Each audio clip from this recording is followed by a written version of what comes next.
Alrighty guys, let's talk about Torchlight Infinite's endgame. So what can you do once you've completed the campaign? So we have this system of maps that you're going to be doing as well as bosses. Some of these will have fixed drops that potentially can drop when you are doing these. In addition to that, there is like the trade house that you'll get access to once you hit level 60. This is basically where you're able to purchase items. Maybe you're looking for a very specific item that is like unique and you want to go ahead and search for anyone that's listing it, and some of these will have different roles. So there is like an end game system where you're looking for maybe a very specific piece of gear to go ahead and actually acquire, but we're mainly here going to be focusing in on gameplay. I'll go ahead and do like one map real quick, and then I'm going to show off like a boss fight and we'll talk a little bit more about it. So even though you'll finish the campaign around level 50-ish, there's still a lot more content to consume, as of course with your character there is the hero traits that you'll be still unlocking. Even at level 80 there's more things to unlock for your hero, as well as other pieces of gear that may require certain things. So like there's a lot more content in the end game, and this is like a brief introduction to it. So starting right off, you're going to see this area over here that we're going to open up, and this is going to be called the Netherrealm. So you'll see there's lots of different zones to select. And as we increase the difficulty, we're going to be able to get better loot, and the monster level is going to increase, so therefore it kind of scales. So starting off, we're going to go ahead and click the Glacial Abyss over here, and certain things will unlock as we increase the difficulty. So we have kind of what's called time marks, which are similar to like a tier in a map system if you played Path of Exile, or think of it torment difficulty if you're maybe a Diablo player. So I'm going to move my face out of the way. So you can see, depending on the time marks, the monster level will actually change. But there's going to be more things to actually acquire, giving us more affixes, making things much more difficult. So for the sake of the video, we're kind of at, we could do time mark like 2 over here, and that'll be okay for us. So you'll see that there's lots of different areas that we can select. These are different, like sometimes they're kind of set up in biomes, but there's different like locations in these biomes. So like each one of these will have a different map. But this one over here, you can see that has this blue option over here. So now if I was to select this one, I don't have any bonus, right? You can build up these decks to have other modifiers to make things more challenging, usually with some sort of a benefit in terms of reward.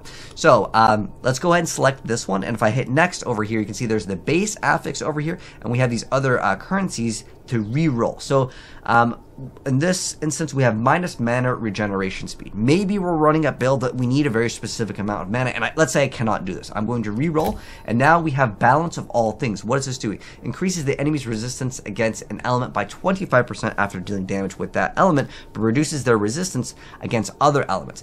This doesn't affect us as we are playing a minion build, so heck, we're just getting free bonuses. And obviously, as you add more affixes, it's going to make it more challenging. You can see that there's these other drops. Now, in addition to this, there's another thing that I do want to go over, which is this boss that we're going to be showing off in a moment here. So once we complete 6 of these maps, we're going to be able to fight a boss. Some of these bosses can be very challenging, and you'll see that you're kind of going to need to know how to actually defeat these bosses, as they do happen to have some mechanics that you will have to learn. So let's go ahead and hop right in. We're going to just run this map, and I'll show you guys some gameplay of kind of like the progression of the character that we did build in the game. So we're going to go ahead and open up this portal, and it's going to go and open it up.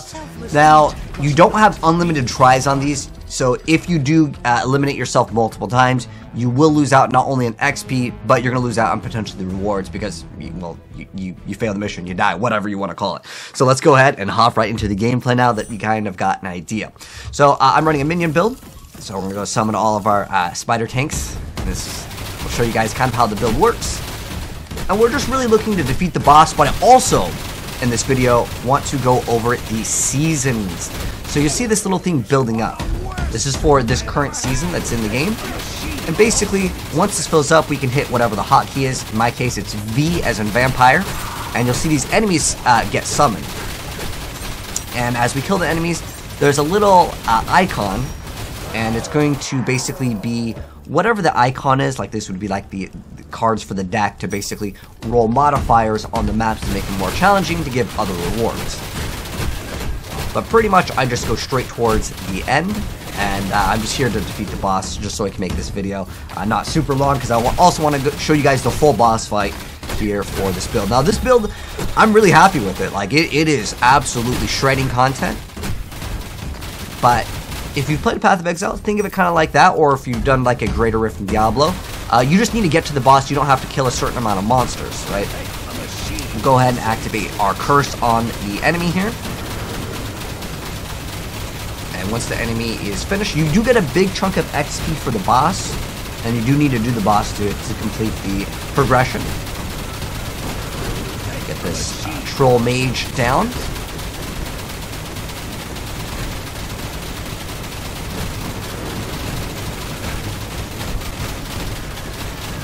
And boss is defeated. Drop some stuff. And if I want to, I could activate the seasonal mechanic. Keep in mind, this may be subject to change as the game still is in the process of beta. So I can summon more monsters. You can see kind of how much XP we're getting as well. And sometimes you may come across these like totems that have some sort of like challenge towards the end game, where it's like you just defeat as many enemies as possible, or you have time to defeat a bunch of enemies, then you get some sort of reward. But if I want to, I can open up this one more time. You want to look for on the mini-map, if I move my face out of the way, you'll see that there are these pink monsters. So this is basically this season. So if you're watching this way later on, things, of course, with seasons, they may be removed, may be changed. You know, keep that in mind as well. But now we're going to go ahead and go back, and we now will see progression on the map in the Netherrealm. So you'll see that you'll have to defeat with one of the objectives. It wants me to explore the Steel Forge and defeat the Plane Watcher with a time mark of 3.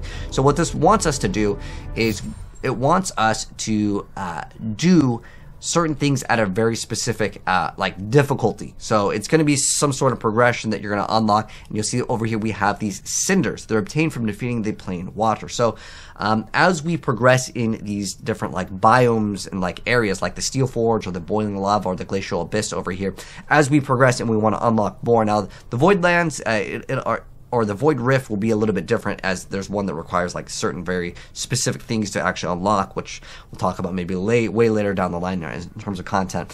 But you want to be able to defeat the boss. And now with the Glacial Abyss, if I select this one over here, we're going to see that it's 1 out of 6. Now we're going to have to defeat X amount to acquire this. I already have the gameplay actually already recorded here for this, but you're going to need to defeat like several different maps, and then once this unlocks, you can click on it and you'll see that there are special drops from this boss. I'm not sure if this means that they only drop from here, but at least this way, if you're looking for a very specific item, this could be really cool for very specific builds. We have minus 99% defensive skill cooldown recovery speed. So maybe you want to make a build around that.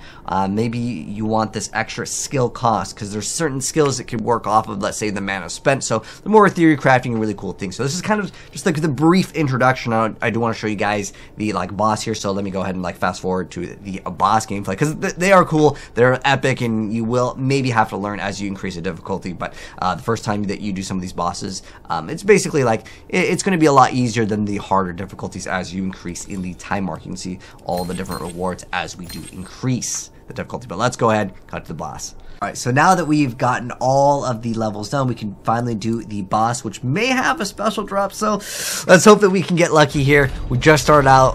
This is going to be our first run on this boss, so our DPS might be slacking, I'm going to be honest, a little bit. But we'll get our gear up as we progress. So with this boss, there's actually several different things that you need to be aware of. So watch out for those, because they're going to have pools of ice that come down. Since I'm running minions, there's a bunch of minions that can hopefully absorb some of these projectiles that maybe come out. He's got like forward dash. But I'm going to stand kind of behind the boss if I can, because he has like a little wave attack. But since this boss is like a serpent, he's kind of fast. So yeah, ideally we stand behind the boss. So once he turns around and look at the minions, we're going to go over here.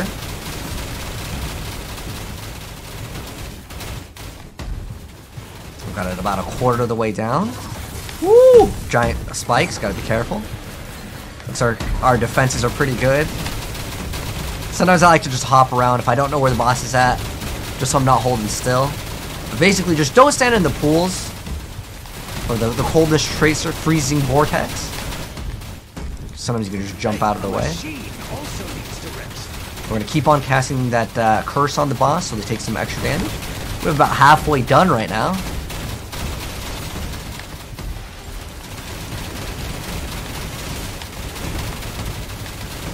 Basically staying away from the puddles. Stand behind the boss would be ideal, but since we're resummoning, it's going to kind of change the orientation maybe.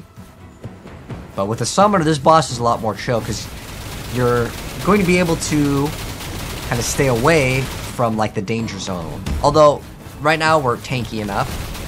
And like the damage output, this is like pretty satisfactory for me, at least right now. Obviously, yeah, when we get way high up, we can eliminate the boss much faster. We're doing good right now, real good. And look at that. No problem. Get the boss down. Keep on jumping. We got the block with the shield. Got lucky. Woo! Got the boss, and we got a legendary or unique item. Alright, so once you defeat the boss and get the loot, you want to go ahead and keep acquiring more of these cinders. Keep in mind, these aren't going to be the same bosses for every different biome. They've got individual brand new bosses. These aren't in the campaign, and you may have to learn how the mechanic works depending on your build. Maybe certain builds are going to be tanky enough to take the hits, but you will need to learn how to dodge and move around versus certain of these like end game bosses. And there's something very special towards the end when you have like the Void Rift and the Void Lands over here. These are going to be increasing difficulty, so you're going to have to keep on defeating these bosses, get more cinders so you can fight the tougher content to get more rewards. And then also throughout all of this, you also want to be increasing your time mark to increase the difficulty, as you will be getting more basically modifiers as well as better results. Really quickly, just want to give a big shout out to Torchlight team over here for sponsoring this video, as it's a game that I was already interested in, so it was like a double win-win for you guys over here. But also, some of you guys did ask, I did see some of you guys wondering, like, you know, what's the build looking like? So obviously you guys already saw the gameplay. This is what I'm personally running. Keep in mind, you could do what you want to do. I'm just going to go ahead and do this really quick, so feel free to go ahead and pause, screenshot, whatever you want to do. It's a build in progress, but some of you guys did want to see the build in terms of like the passive, so I'm going to go ahead and mouse over those real quick. But yeah, really awesome stuff indeed. So running God of Machines, I'll move my face out of the way. So running God of Machines, I'm running Orders, I'm running Mighty Guard, and in terms of like the other passive points, like I said, I'm doing this real quick. I don't know if this is going to be the best. I will be making build guides for the game, but keep in mind, things are subject to change. There are certain like unique items that have been changed since the beta, so I don't want to make like a build guide and the game, you know, it gets the full release and things completely get changed. But this way you guys can at least kind of see and get an idea in terms of like what I was building. And Shadow Dancer is amazing because there's this node called Blunt, which makes it so it damage dealt by minions ignores armor. This is a very, very fantastic node, one of the best nodes in the entire game. But as far as gear goes, I would say there's nothing too important on my gear. Just click on what I got. Just so you guys can see it. Basically, you're looking for specifically getting resistances up, as well as getting anything that gives you extra life, as well as minion damage. I actually really like attack speed because I think personally one of the best mobility skills in the game is leap attack. But yeah, that's what the end game looks like. And if you guys do want to download it after seeing it, because a lot of you guys asked what are my thoughts on the end game system, I think it's pretty solid right now. I would like to see, you know, more uniques in the game in terms of like adding more complex diversity for builds, which the game already has tons of, but I want to try out this on multiple characters, and I'm really excited to see when the game launches with the other classes, you know, what other cool ideas that we can come up with. But if you guys do want to download the game and check it out yourself, feel free to go ahead and click on the link that's in the pinned comment or in the description. It really helps me out, and the game is completely free in terms of that. And we'll also be dropping a video later down the line going over like the other bosses. I think we'll probably make a like going over all the bosses in the Netherrealms, because these bosses are cool, and it's just like other like endgame bosses. You have to learn how to defeat them, so I think it's really cool. But anyways, that's gonna wrap it up. If you guys enjoyed the video, drop a like on it. If you're new here and do want to see more Torchlight content in the future, subscribe to that bell, and I'll see you on the next video. Peace.